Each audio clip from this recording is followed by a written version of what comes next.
about those Indiana Pacers? Number one offense in the league, Mo.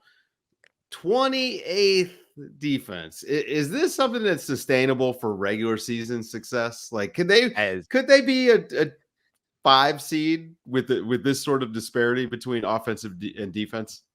I've been saying it since the training camp.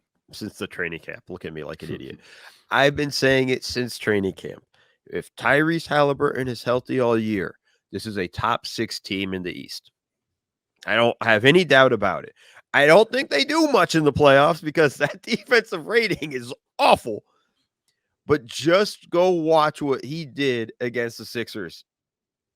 It was unbelievable. Matter of fact, there's going to be a one more thing on it. He was masterful. The way he was orchestrating the offense, getting opportunities for guys, scoring when he needed to. I mean, Dave, he had a beautiful hook shot. Like it's unbelievable. Awesome. It's just like it's just like all of those things. And I just can't. I mean, it's all about him. But let's just be honest. Benedict Mathurin has been absolutely phenomenal. Obi Toppin's been good for them. Miles Turner is doing well for them. Like they're getting all the stuff. Andrew Nembhard has been big for them. Like they're getting all the Aaron Nesmith's been pretty good. Aaron Nesmith has been really good for them. And that's a dude I wrote off a while ago. And, he's been balling. Like this is one of those things. And then the other thing, Rick Carlisle is showing you he's a damn good coach.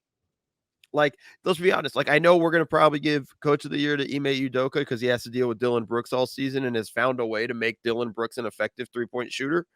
But Rick Carlisle needs to get looked at for. Rick Carlisle deserves the talk of Coach of the Year early in this season. They're third in the Eastern Conference right now. Yeah. Seth, is there a little bit of this team is too good too soon?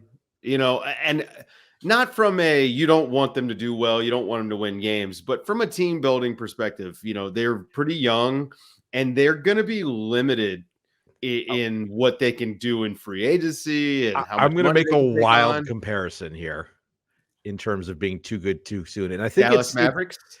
Yes. Yeah. No, and I think it's, their style of play is obviously very different, but just in terms of Halliburton is he's not on Luka's level, but he's sort of entering the conversation as of a guy who is, that sort of a floor raiser who he's on the floor. Your offense is good as long as you have any talent around him.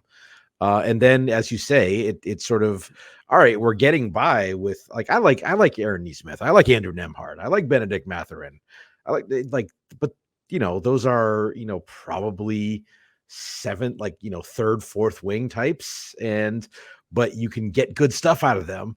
And so it's the same way that Tim Hardaway Jr., for example, has been an effective player alongside Doncic in Dallas. It's sort of, okay, but we need to improve on that. And we're actually making it harder for us to do that because we're winning too much, which, okay, it's a good problem to have. Oh, darn. The guy we traded Domantas Sabonis for is turning into a possible All-NBA guard. God, that's such a tough break in our team development.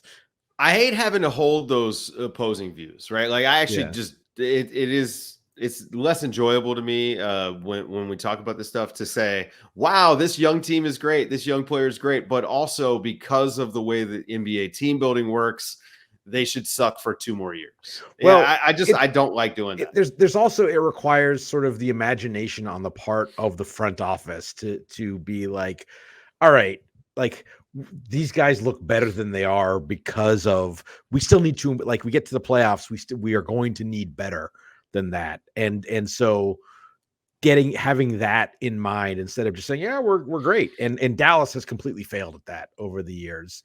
And let's see how Indiana navigates it. Yeah, I just want to echo that sentiment from Seth because Dave, like that thought that, okay, now we just need to be bad we still need to be bad for the next few years. That's a loser mentality. Oh, I hate it. That's something, I mean, and that's something that I think the organizations that do that will fall apart. And I think, we're seeing the struggles with Dallas after that, with that mentality. It's resting on your laurels of like, oh, look, we're great. We're fine, in that situation. That's when the front office has to do their job. That's when we're ahead of schedule. All right, how do we pivot? How do we adjust on the fly and deal with that? And I think that's kind of an important thing to for them to kind of calculate.